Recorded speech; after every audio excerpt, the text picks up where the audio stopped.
This release video is Unhinge then supinate.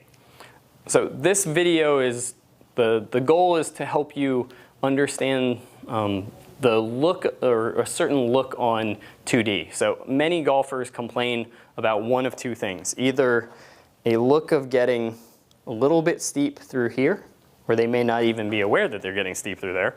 But the one that they really tend to complain about is the look of the lead wrist breaking down and the arms passing kind of like this. So it's important to connect the two of those looks together into one kind of 3D understanding of what's going on in the swing. You really have two major options of squaring the club face down here at the bottom. One would be if I'm going to supinate the wrist kind of like so, without unhinging. So I supinate without really unhinging, and then what'll happen, that club face looks like it's really closed, so now I have to extend on the way through kind of like this. Now I can still hit it solidly, but you can see that that's going to tend to create a narrowing on the way through, or at the very least a very leftward path because of that extension of the lead wrist allowing the club to pass.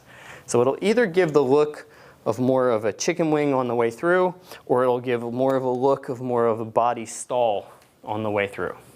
To combat that, to get more of a look of having that shaft lean, you really have to work on getting or allowing this full unhinge. And if you do this full unhinge, then to square it, you now have to add this supination.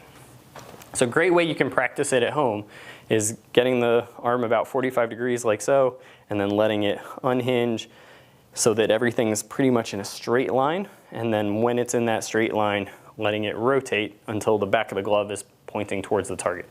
So unhinge and then let it rotate. With the club, that would look unhinge and then let it rotate. And you can see that that's coming in pretty square as long as my hands are ahead, as opposed to doing it more like this and then balancing it out by extending that wrist on the way through. That's also square, but it did so with very little shaft lean. The way you'll be able to detect the difference is either if the club face looks like it's rotating and looks like it's pointing at the target, but from the face on camera you have zero shaft lean, then you know that you did it more with that extension version.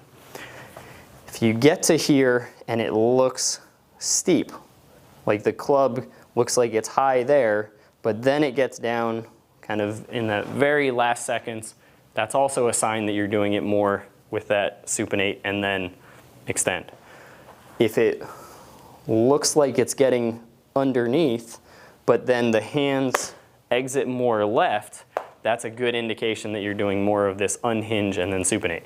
So the key thing for the scoop or for the flip release is not so much this hinging, unhinging on the way through. That has to happen much earlier. If you unhinge, then you're typically not going to extend, because when you extend, you'll start rehinging. So it's a little complicated to kind of think about, but it's really only these two major options.